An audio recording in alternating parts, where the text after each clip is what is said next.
Studying is a human right. Everybody knows that. But not everybody has enough money or the right paycheck to be able to go over the paywall of getting into the university they wanted, because the university is either a private sector owned university, a very high tuition university, or they have a very specific major. That's why it's very expensive to get into. And with that in mind, a lot of these issues come from the middle class and lower class families, because these families make up half of the population, and it's their right to be able to go into these universities without having trouble, without having money as their main issue. However, implementing student loans could actually be counterproductive. Rather than helping these families, it could actually be making it a bigger problem for them. Because essentially is we let the student into a university with a high paying tuition fee, that means the government has to pay that university for said student, right? And that students, once they get out, they have to pay the country back. However, if the students are able to find a job, that would actually be a bigger issue for them, because not only do they have to worry about their families in the economic class, but also they have to worry about themselves in terms of taxes and in terms of student loans, which they have to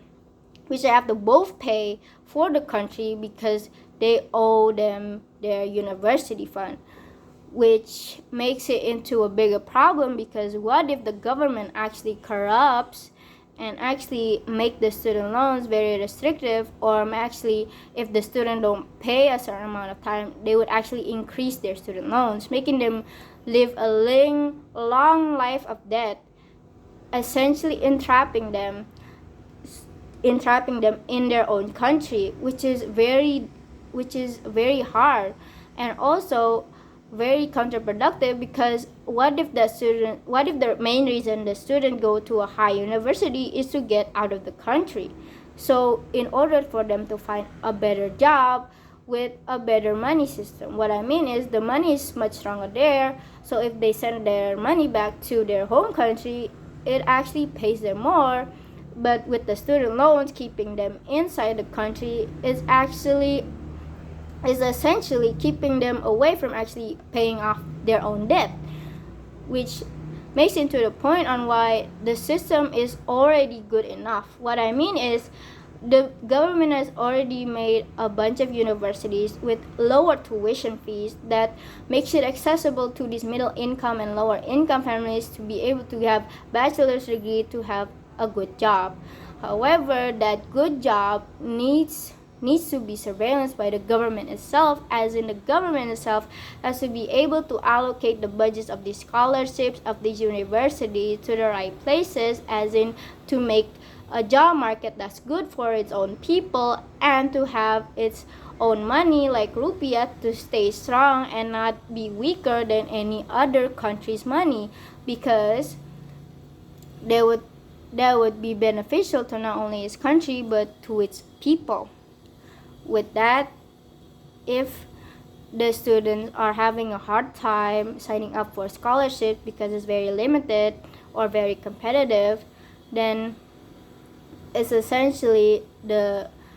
student's job to be able to fight for their right to study,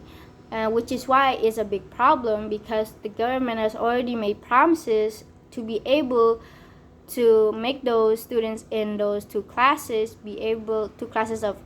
lower income and middle income families to be able to go to these universities. And they have made a bunch of ways to be able to get into a university they wanted, with the country owned universities being cheaper, and SNBP and other ways that are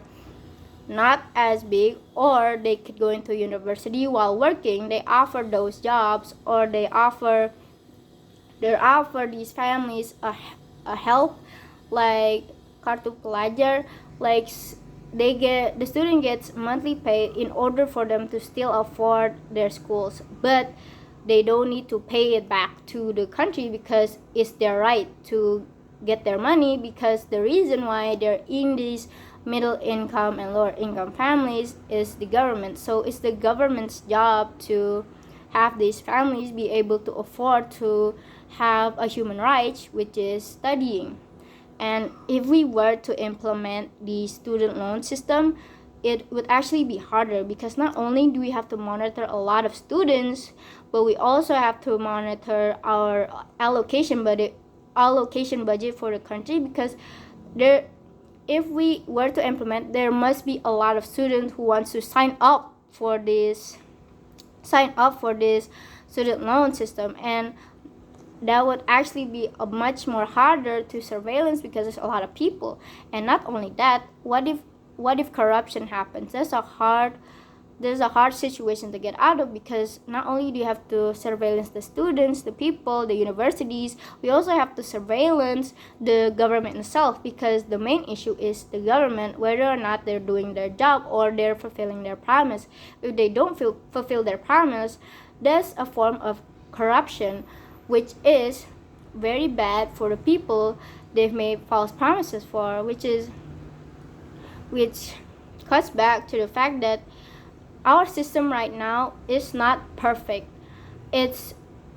not perfect, but it's in the making. If we were to implement another system without perfecting the ones we already have, which is the scholarships and other ways to get into university like SNBP and TKA, if we implement more and more systems and more ways, there's a lot of things to keep in track and a lot of things to keep surveillance. And I don't think right now we're able to keep up with those, especially if the government keeps making false promises or false hope to its own people. Which is why I think the government should focus on the already implemented system in hand and better it for the people in the lower income or the middle income families, because they make up half the population. And for the upper class who wants to get any type of scholarships, then they should limit it. They should instead target it more to the middle income and lower income families. They should do background checks on them, whether or not they deserve, or whether or not they really need the scholarships, because it's already been implemented on doing background checks on people, on whether or not they need subsidies or they need kartu pelajar in order for them to keep on living, in order for them to keep on studying in their already living wages. Which is why I think the problem with upper class joining scholarship isn't the main issue, because most upper class people would send their students outside or abroad, because